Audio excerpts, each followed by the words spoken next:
Shalom, saudara yang terkasih dalam Kristus Yesus Tuhan kita. Salam jumpa dalam program Tuhan adalah Gembalaku. Saudara, hari ini kita akan mendengar suara yang mengguncang padang gurun.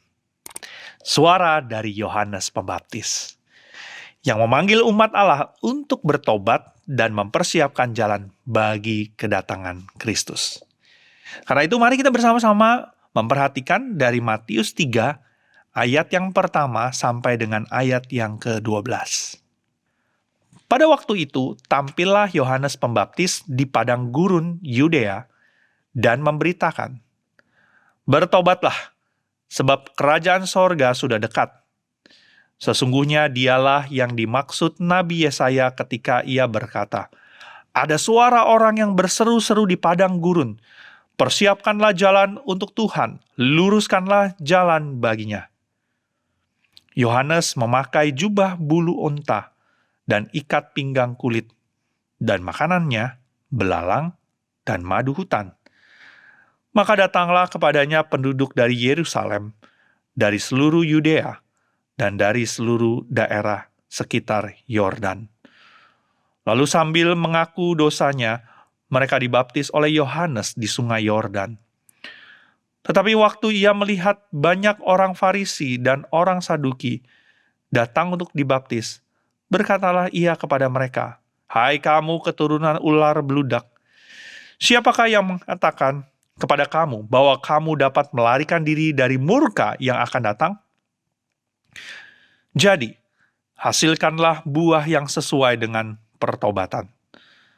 Dan janganlah mengira bahwa kamu dapat berkata dalam hatimu, 'Abraham adalah bapa kami,' karena aku berkata kepadamu, Allah dapat menjadikan anak-anak bagi Abraham dari batu-batu ini. Kapak sudah tersedia pada akar pohon, dan setiap pohon yang tidak menghasilkan buah yang baik pasti ditebang dan dibuang ke dalam api. Aku membaptis kamu dengan air sebagai tanda pertobatan, tetapi Ia yang akan datang kemudian daripadaku lebih berkuasa daripadaku, dan aku tidak layak melepaskan kasutnya. Ia akan membaptis kamu dengan Roh Kudus dan dengan api. Alat penampi sudah di tangannya.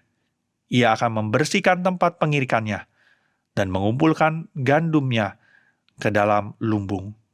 Tetapi debu jerami itu akan dibakarnya dalam api yang tidak terpadamkan." Saudara, setelah ratusan tahun masa senyap, tanpa nabi, tanpa firman Tuhan, akhirnya suara itu terdengar lagi. "Bertobatlah, karena kerajaan surga sudah dekat." Sebuah seruan yang tidak lembut tetapi tegas dan mengguncang.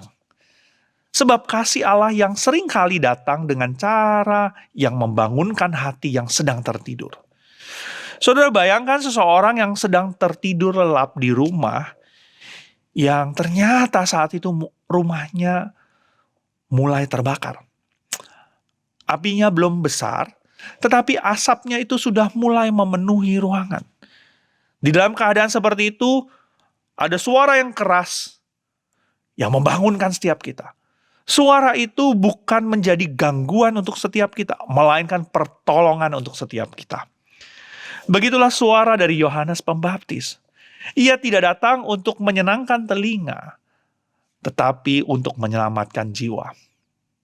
Pakaiannya kasar, sederhana, biasa saja. Makanannya juga sederhana, belalang dan madu hutan. Hidupnya mencerminkan kesederhanaan dan ketegasan seorang nabi. Ia berdiri di padang gurun, tempat yang sunyi, dan memanggil manusia untuk kembali kepada Allah. Padang gurun bisa menggambarkan sebagai hati manusia yang kering dan jauh dari Tuhan. Dan justru di sanalah Allah memilih untuk berbicara kepada kita.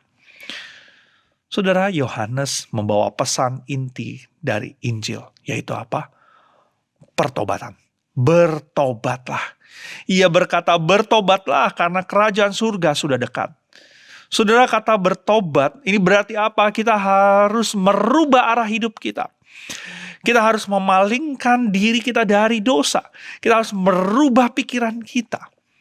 Kita harus mengarahkan pandangan kita, mengarahkan hidup kita kepada jalan yang benar, yang seharusnya, yang Allah kehendaki. Yohanes menegur keras dari orang Farisi dan juga Saduki, yang datang mungkin hanya untuk formalitas.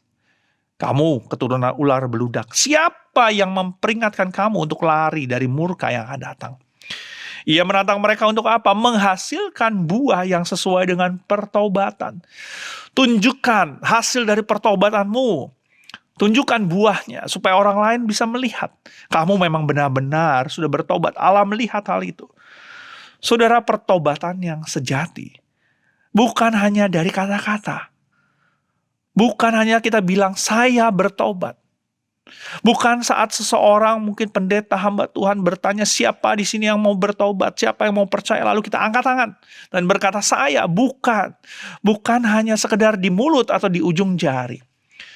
Tetapi pertobatan yang nyata itu terlihat dari hidup setiap kita, dari cara hidup kita. Saudara, Yohanes juga menegaskan bahwa aku membaptis kamu dengan air. Tetapi dia yang datang sesudah aku akan membaptis kamu dengan Roh Kudus dan api. Artinya Yohanes hanya mempersiapkan jalan. Tetapi Yesuslah yang membawa kuasa pembaharuan sejati. Mengubah hati manusia dari dalam melalui Roh Kudus. Saudara, mungkin hari ini suara Yohanes terus masih bergema bagi setiap kita. Bertobatlah. Karena kerajaan Allah sudah dekat. Tuhan sedang memanggil kita untuk apa? Meninggalkan dosa-dosa kita. Mungkin melalui perkataan kita, pikiran kita, perbuatan kita. Mungkin kita yang masih suka berkata-kata kasar, berkata-kata kotor. Kata-kata kita bukan kata-kata yang membangun tetapi menjatuhkan. Melalui tindakan kita, perbuatan kita melakukan perbuatan-perbuatan dosa yang orang lain tidak tahu, kita sembunyikan, tapi Allah tahu. Tuhan memanggil kita untuk meninggalkan keegoisan kita yang hanya mementingkan diri, memikirkan diri kita sendiri. Suara Tuhan memanggil setiap kita untuk meninggalkan kebiasaan lama kita yang menjauhkan kita dari dirinya. Mungkin suara itu terdengar keras, tetapi itu adalah suara kasih yang memanggil kita untuk pulang. Pulanglah. Saudara terkasih, Yohanes hanyalah suara. Tetapi suara itu penting karena menuntun orang kepada Yesus Kristus, Sang Juru Selamat itu. Pertobatan adalah pintu menuju sukacita sejati di dalam kerajaan Allah. Karena itu saat Tuhan mungkin menegur kita dan Tuhan memanggil kita pulang, mari kita pulang. Kita bertobat. Kita datang kepadanya. Tuhan kita, Allah kita. Mari kita bersatu dalam doa. Ya Tuhan, ada kalanya Engkau menegur setiap kami. Melalui firman yang kami baca, melalui firman yang kami dengar. Mungkin juga melalui orang-orang sekitar kami.